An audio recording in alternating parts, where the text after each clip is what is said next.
네, 지난주는 일부 지방의 기온이 30도를 웃도는 초여름 더위가 기승을 부렸습니다. 네, 이번 주도 고온 현상이 이어지는지 또 봄철 자외선은 어떻게 대처하는지 알아보도록 하겠습니다. 네, 지금 박선우 K웨더 예보팀장 전화 연결돼 있습니다. 안녕하세요. 네, 안녕하세요. 네, 팀장님. 지난주는 때이른 더위가 기승을 부리면서 참 여름처럼 더운 날이 많았는데요. 이번 주도 지난주만큼 기온이 많이 오르나요? 네, 그렇진 않겠습니다. 지난주 내내 이어졌던 고온 현상은 어제부터 해소가 되었는데요. 이번 주간에는 아침 기온은 10도를 조금 웃돌아 선선하겠고 낮에는 23도에서 25도 정도로 따뜻한 날씨를 보이면서 예년과 비슷하거나 조금 높은 수준이 되겠습니다. 전형적인 봄 날씨가 이어지겠지만 일교차는 다소 크게 벌어지기 때문에 건강관리에는 유의를 하시기 바랍니다. 네, 내일은 연휴 마지막 날인 어린이날입니다. 자녀분들과 함께 나들이 계획하신 분들도 많을 것 같은데요. 내일 날씨는 좀 어떨까요? 네, 어린이날인 내일 야외활동이나 나들이하기 아주 좋은 날씨가 되겠습니다. 남해상에 위치한 고기압의 영향을 받아서 전국에서 맑은 하늘을 보실 수 있겠는데요. 낮 기온도 서울 22도, 대전 24도, 대구 25도 등으로 완연한 봄 날씨가 예상이 됩니다. 다만 내일 새벽부터 아침 사이에도 내륙 곳곳에 안개가 짙게 끼는 곳이 있겠으니 교통안전에는 유의하셔야겠습니다.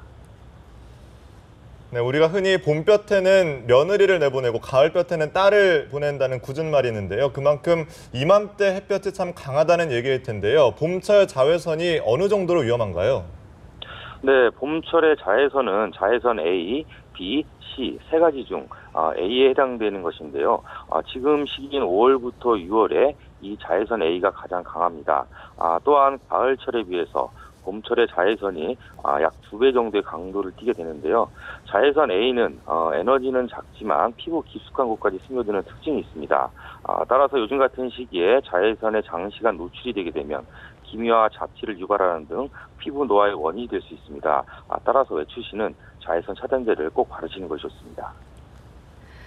네, 자외선 대비 잘해야 될 것 같은데요. 그렇다면 효과적인 자외선 차단법에는 어떤 것들이 있을까요?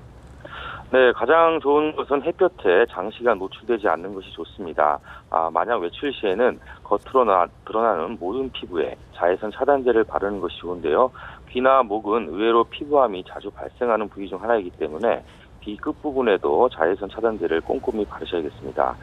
또한 입술은 각질이 매우 얇고 모공이 없기 때문에 자외선의 직접적인 영향을 받습니다. 자외선 차단 기능이 있는 립글로스를 사용하시는 것도 좋은 방법이 되겠고요.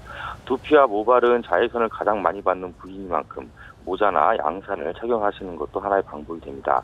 한편 두피가 완전히 마르지 않게 되면 수분이 자외선을 더욱 빠르게 흡수하기 때문에 머리가 젖은 상태에서는 외출을 하시는 것이 좋지 않다고 보여집니다.